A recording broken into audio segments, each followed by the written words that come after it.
شیر خدا حضرت سیدنا علی المرتضیٰ کی ذہانت اور انصاف پر مبنی فیصلے پورے عرب میں مشہور تھے۔ اس لیے مسلمانوں کے علاوہ دیگر مذاہب کے لوگ بھی اپنے تسویہ طلب مسائل کے حل کے لیے حضرت علی علیہ السلام سے رجوع کیا کرتے تھے۔ آپ اپنے علم و فراست سے جب کوئی فیصلہ سناتے تو لوگ اس فیصلے کو دل سے قبول کر لیتے، کیونکہ آپ علیہ السلام ہمیشہ عدل و انصاف کے تقاضوں کے مطابق فیصلہ کرتے تھے۔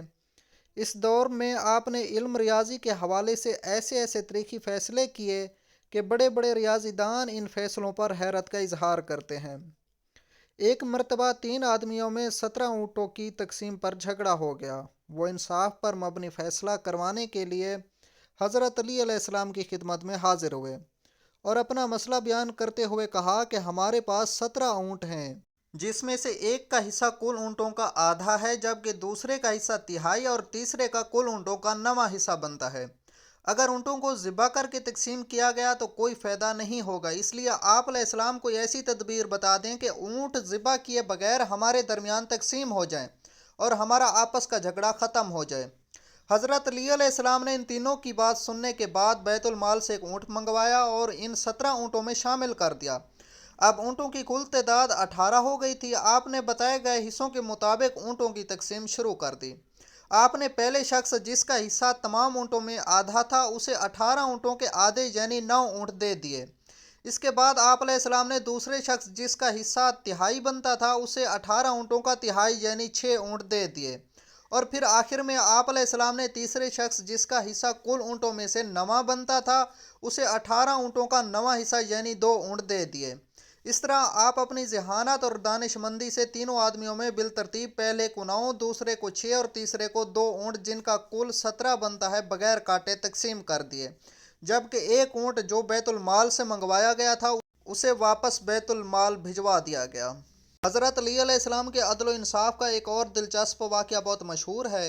2 شخص سفر پر نکلے ہوئے تھے، کھانا کھانے کے لیے کسی جگہ پر اکٹھے بیٹھ گئے۔ ایک کے پاس 5 روٹیاں اور دوسرے کے پاس 3 روٹیاں تھیں۔ اس دوران وہاں سے ایک تیسرے شخص کا گزر ہوا۔ دونوں نے اس تیسرے شخص کو اپنے ساتھ بٹھا لیا اور مل کر روٹیاں کھانے لگے۔ کھانے کے بعد تیسرا شخص وہاں سے جاتے ہوئے دونوں کو روٹیوں کی قیمت کے طور پر 8 درہم دے گیا۔ اب ان دونوں میں 8 درہم کی تقسیم پر جھگڑا شروع ہو گیا۔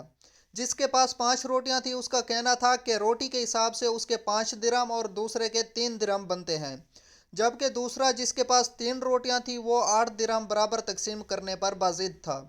آخرکار دونوں یہ معاملہ لے کر حضرت علی علیہ السلام کی خدمت میں حاضر ہو گئے۔ آپ علیہ السلام نے ساری بات سننے کے بعد 3 روٹی رکھنے والے شخص سے فرمایا، تمہارا ساتھی جو تمہیں دے رہا ہے اسے قبول کر لو، کیونکہ انصاف کے مطابق تمہارے حصے میں صرف 1 درہم آتا ہے۔